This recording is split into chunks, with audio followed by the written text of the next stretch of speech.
विषय जो अच्छी राजकन्यार स्वप्न चंपावती राजकन्यार स्वप्न आसी कोठू लिखिजंती कलिकवि नंदकिशोर बल प्रथमे विषय पढ़िया पूर्व हम अल्प टिके नंदकिशोर बल विषय जानिबा तो सी 1875 मसीह जन्म ग्रहण करथिले 1928 रे देहत्याग करथिले कोठी जन्म ग्रहण करे कटक जिला अंतर्गत महांगा थानार कुसुपुर ग्राम महांगा महांगा आ गोटे आगु कार ना पड़िथिला मूल बसंत पड़िथिला ये नुआ मन रखो ये अलगा महांगार कटक जिलार महांगा थानार कुसुपुर ग्राम ग्रामर नाम है कुसुपुर सेही ग्राम रे नंदकिशोर बल 1875 ख्रीष्टाब्द रे जन्म ग्रहण करथिले ओडिया साहित्य रे पल्लिकवि भाव रे सम्मानित नंदकिशोर बल शिक्षा विभाग रे कर्म जीवन आरंभ करी स्कूल सब इंस्पेक्टर पदवी पर्यंत उन्नति होई पारिथि से प्रथमे शिक्षा विभाग रे काम करूले पिला मानन पाठ पढौले धीरे धीरे से रही रही से स्कूल सब इंस्पेक्टर रे पर्यंत जाय से पदोन्नति तंकर हेइदिला तमरा जेंति प्रमोशन होय तंकर सेंति प्रमोशन हेइना सब इंस्पेक्टर हेइथिले किंतु तंकर जो कर्ममय जीवन भी आरंभ होइतिला शिक्षा विभाग रे आरंभ होइतिला से आउट को विभाग रे जाय परिणत करथिले कवि जीवन आद्य स्फुरण है प्रथम प्रकाशर है प्रथम प्रकाश माने फास्ट बही लेखा फास्ट जो लेखा गुड़िक हाथ बाहर उतरी जो लेखा गुड़िक कवि जीवन आद्य स्फुरण घटी सीता वनवास शर्मिष्ठा एवं कृष्ण कुमारी काव्य तीन काव्य जो से प्रथम करके लिखिते कवि जीवन आद्य स्फुरण कवि जीवन प्रथम प्रकाश यही गुड़ाक आगे प्रकाशित होता बही गुड़ाक जार ना थे सीता वनवास शर्मिष्ठा एवं कृष्ण कुमारी तीनटा जाक काव्य काव्य किंतु यही काव्य रीति राधानाथ काव्य रीतिर अनुकरण मात्र थिला अनुकरण थिला नकल अनुकरण करबा नकल करबा तो ए जो तीनटा काव्य से प्रथम करके लिखिथिले ताको से कोन करथिले राधानाथ राय जो काव्य गुडी कर लिखिथि राधानाथ राय को काव्य कोन हां चिलिका तपस्विनी चिलिका नहीं बढ़िया बढ़िया काव्य तो सेही काव्यर को नकल कला भली किना से लिखिथिले शर्मिष्ठा कृष्ण कुमारी और सीता वनवास जेहेतु ताहा नकल मात्र थिला माने ताकु देखि तारी भली लेखा शैली सेही टॉपिक गुडा सेही शब्द विन्यास ताकु करके लिखिथिले तेणु सेतिके लेखिबा पर सेही भली लेखा बंद करि देते परवर्ती काल रे से संभवतः फकीर मोहनकर कविता रीति अनुसरण करी राधानाथ प्रभाव निजको मुक्त करिथिले निजको मुक्त करिथिले अर्थात से प्रथम एतबेले साहित्य लिखिले राधानाथ जो भली लिखिले से सबै भली लिखिले किंतु परवर्ती पर्याय रे से फकीर मोहन सेनापति साधारणतः से कथा सम्राट काहे से अधिकांश उपन्यास आ क्षुद्र गल्प लिखिछथि बहुत कम कविता से लिखिछथि बहुत कम कविता लिखिछथि तांकर कविता तुलना रे कथा साहित्य गुडी अधिक उपन्यास अधिक क्षुद्र गल्प गुडी अधिक प्रथम ओडिया गल्प कोटा रेवती के लिखिछथि तांकर जो लेखा रेवती गपटी प्रथम ओडिया गल्पर मान्यता पाइथिला तो जा भी हो परवर्ती समय कलिकवि नंदकिशोर बल मध्य संभवतः ठीक करी समस्त सब तांकर नथि पत्र गुडी को मिली जे कि अभी माने सेटा हेई पारे न भी हेई पारे संभवतः तेणु करी लेखक माने लिखिछथि बा कवि माने लिखिछथि हुए तो फकीर मोहनकर कवितार रीति अनुसरण करी से परवर्ती समय रे राधानाथ को भली जो लेखिबा नकल करबा तांको शैली रे रचना करबा छाडी देले आउ कोन सब से लिखिथिले पल्ली चित्र निर्झरिणी बसंत कोकिल तरंगिणी चारुचित्र निर्माल्य प्रभात संगीत और नानाबाया गीत प्रभृति कविता संचयन मध्य संचयन संग्रह बा संकलन गोटे बही रे सब कविता को संग्रह करबा को संचयन करबा संकलन भी कहा जाए संचयन मध्य रे फकीर मोहनकर कविता रीति हला प्रणाली प्रतिफलन है छाया अर्थात फकीर मोहनकर जो कविता लिखिबार छाया रे सेही गोटे ढांचा रे से स्पष्ट प्रतीयमान होई थाए प्रतीयमान हला अनुमान का ज्ञात होइता अर्थात तांकर ए लेखा गुडी करे देखा जाए सते से फकीर मोहन सेनापतिଙ୍କର छଳରେ बा तांकरी भଳି साहित्य रचना करथिले किंतु विषय वस्तु निर्वाचन और बलि प्रकृति तथा जीवन विदग्ध चित्रण नंदकिशोर मौलिकता और स्वतंत्रता प्रतिपादित होइछि से सिना तांकर लेखावळी लेखुथिले किंतु विषय वस्तु जाथिला जो टॉपिक रो लेखुथिले ताहा किंतु थिला विषय वस्तु निर्वाचन अर्थात विषय वस्तु बाछिबा ओ स्वतंत्र ओ बलि प्रकृति तथा जीवन विदग्ध विदग्ध हैला निपुण विदग्ध चित्रण अर्थात जीवन पल्ली जीवन पूरा निपुण जिनटा से लेखुले से पल्ली जीवन पूरा जीवंत चित्रटी से साहित्य प्रतिपादित करें चित्रण नंदकिशोर मौलिकता स्वतंत्रता प्रतिपादित होइछि जहाँ प्रमाण मिली प्रमाणित होइछि प्रतिपादित होइछि कि सी तुमर फकीर मोहन सेनापति लेखिबा शैली को आपणे जो विषय वस्तु गुड़िक पूरा निछक थिला पल्ली जीवन विपुणता भरी रही अर्थात लेखार पल्ली साहित्य गुड़िक भरपूर होता पल्ली साहित्य कौन थिला पल्ली जीवन लोक मानकर चाली जलनी आचार व्यवहार पल्ली जीवन जो चतुर्पार्श्वर दृश्य से सब गुड़िक अति सुंदर भाव से कवितार वर्णना करथिले ओडिया कवितार आधुनिक पर्व फकीर मोहन राधानाथ मधुसूदन और गंगाधर पर से ही स्मरणीय एक कृतित्व संपन्न आलोच्य चंपावती राजकन्या स्वप्न कविता तरंगिणी संकलन भूमिका तबे आज जो विषयटी आमे पढ़बा आलोच्य विषय कोटा चंपावती राजकन्यार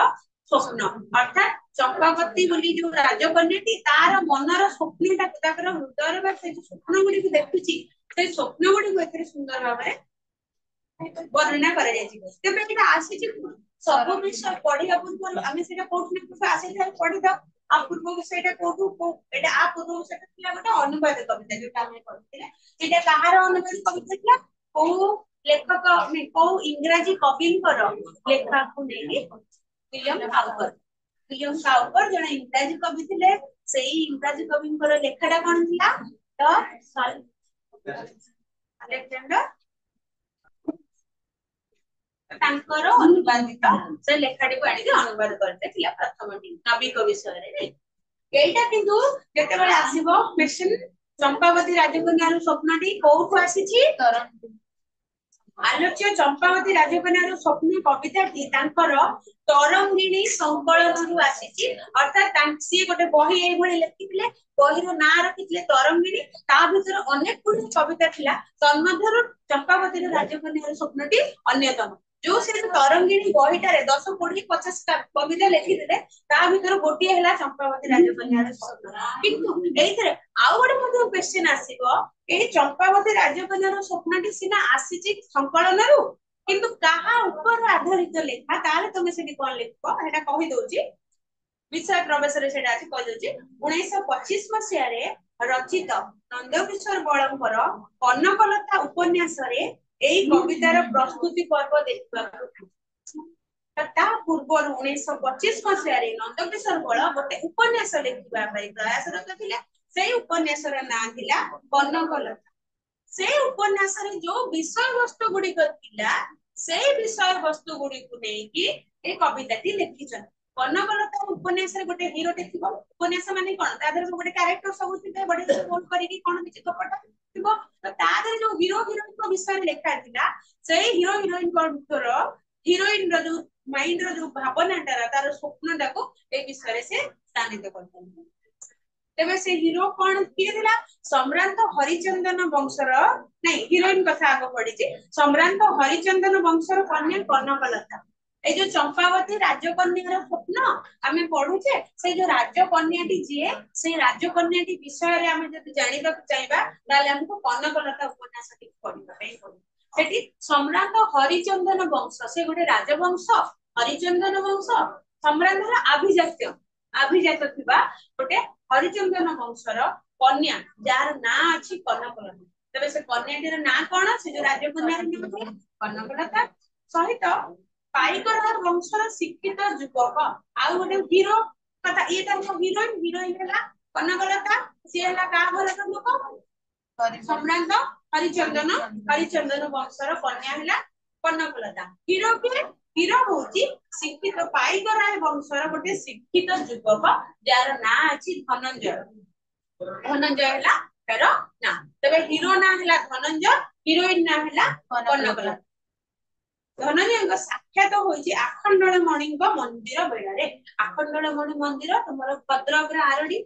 भद्रक जिल्ला रे आरडी आरडी से आखंडलमणि मंदिर माने शिवकर मंदिर सेही जगह रे से मंदिर बेड़ारे गोटे समय रे कोन होइछि आंकर उपन्यास अनुसार को उपन्यास कनकलतार उपन्यास रे जहा वाक्य अछि सेही उपन्यास अनुसार गोटे थर कोन हेछि शिव को दर्शन करिया पे उद्देश्य रे हो कि कोन माने जाइछंती सेही जगह रे तुमर कनकलता जे कि हरिचंदन वंशर सम्राट हरिचंदन वंशर कन्या कनकलता सहित तोर पाइकराय वंशर शिक्षित युवक धनंजयर साक्षात है सेठी साने देखा सके तो कोटे झियो मध्य विवाह स्थिरीकृत होइछि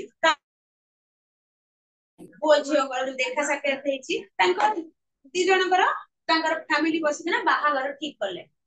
बाहागर हेइनी ए जो स्वप्नटा देखि जंती से स्वप्न बाहागर हेइनी सते बेले जे बाहागर हेइनी किंतु बाहागर ठीक हेइछि प्रथम देखारे कनकलता तार धनंजय प्रति दुर्बलता आसी जाइतला धनंजय सहित इच्छित विवाह सुबदिन अपेक्षा करी मिलनर आकांक्षा समय यापन करथिबा कनकलतार मनोभाव एई कवितार वर्णन तेबे एई कवितार वर्णन जहा करा जायछि जेतेबेले ओटी कोडा सहित झियोटार बाहागर हे जायछि एटा स्वाभाविक कथा जेतेबेले तमे बड होइबो बाहागर डेट फिक्स हेइजिबो आ माइंड रे ओटा आसबो एती दिन पर हम बाहागर हो हम केम बुलिया जिवो हम केम हसी खेली की जीवन बितेबो सेटा समस्त स्वप्न रे आसीदा से पुओ बिना झियो जे भी हेलो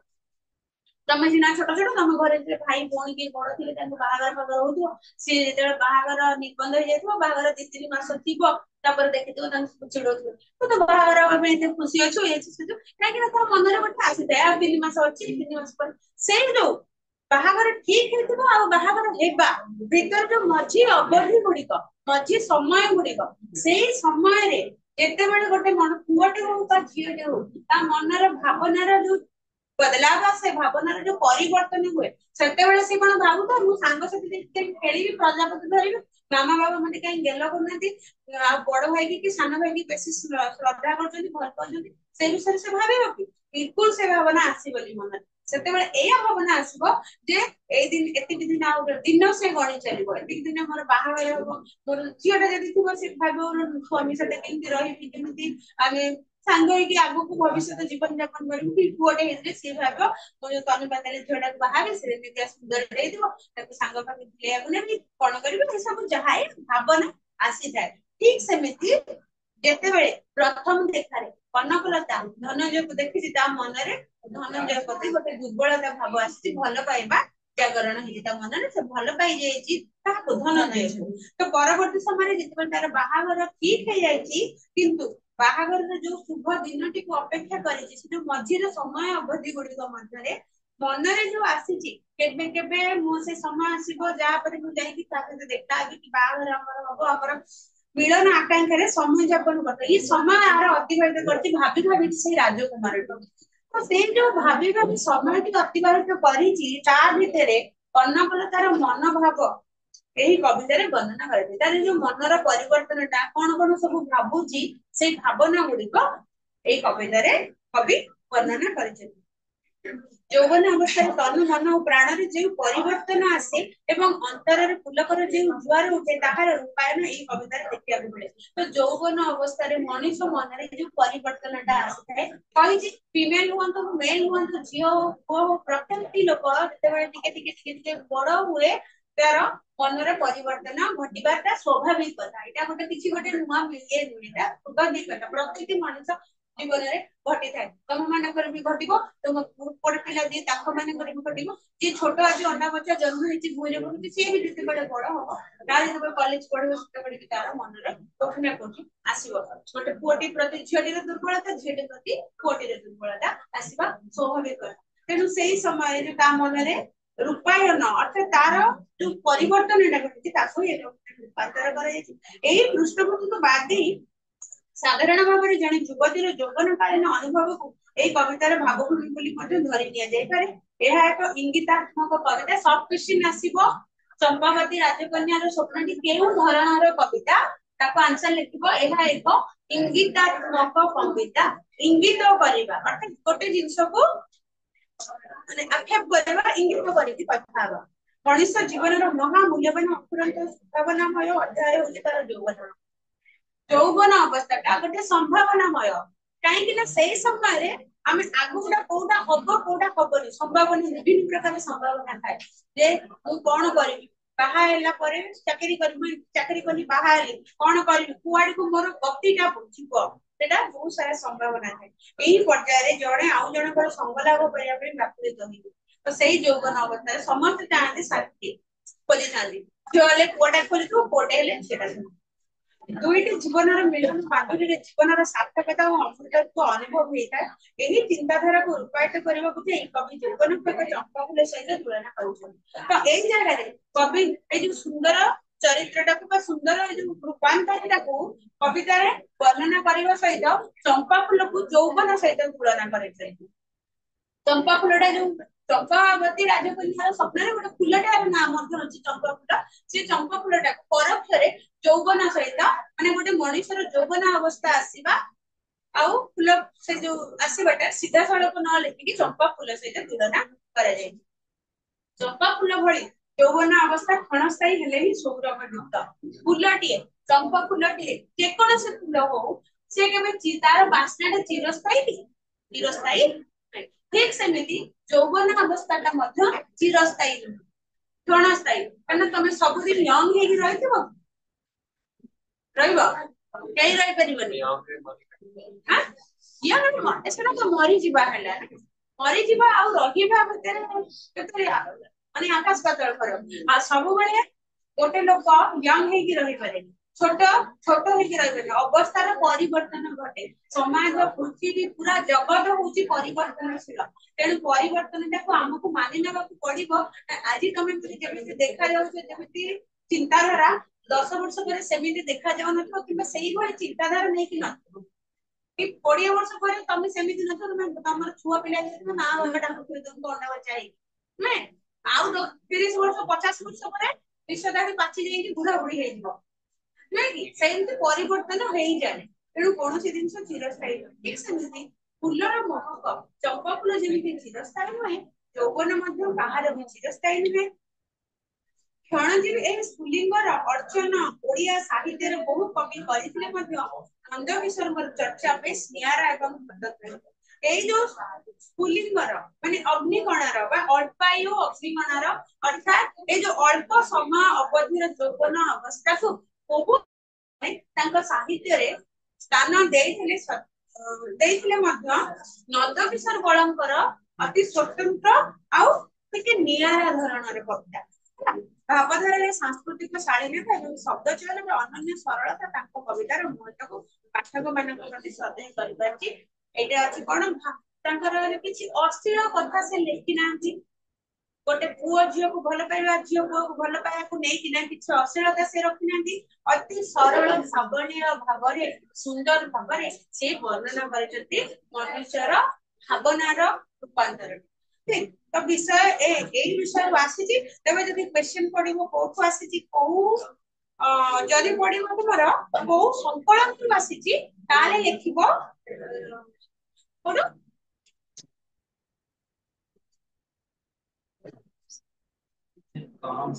ତରଙ୍ଗିଣୀ। ଠିକ, ଯଦି କୋଉ ସଂକଳନରୁ ଆସିଛି ପଢିବ, ଲେଖିବ ତରଙ୍ଗିଣୀ। ଆଉ କେଉଁ ଉପନ୍ୟାସର ଆଧାର ତାହେଲେ କନକଲତା ହେଲା। କେଉଁ ଉପନ୍ୟାସ ଆଧାରରେ ଚମ୍ପାବତୀର ରାଜକନ୍ୟାଟି ଆସିଛି, ତାହେଲେ ଲେଖିବ କନକଲତା। ଏଇଟା ଖାଲି ମୁଁ ଓଭରଭ୍ୟୁ କହିଥିଲି। ନେକ୍ସଟ କ୍ଲାସରେ ବିଷୟବସ୍ତୁ ପଢିବା, କଣ ସବୁ ଲେଖା ଯାଇଛି, କଣ ତାର ଭାବନାର ବଦଲାव ଆସିଛି, ଭାବନାର ଅନ୍ତର ଘଟିଛି, ସେଇ ଜିନିଷଟାକୁ ଆମେ ପଢିବା। ଆଉ ତମେ ଫସିଗଲ, ପାଠ ପଚାରି ପାରିବନି,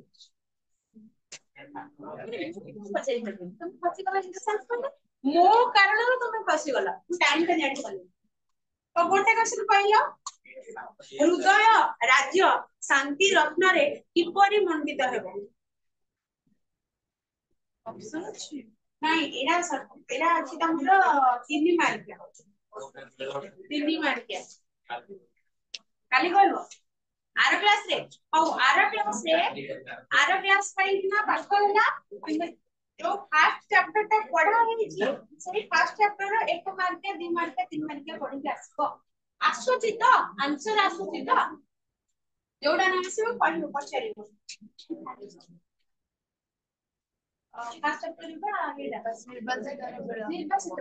निर्वासितर बिला पर जे क्लास करी ना ह जे देखो निजे पढ़ो यदि न होबो तो कहि देबे हैला 50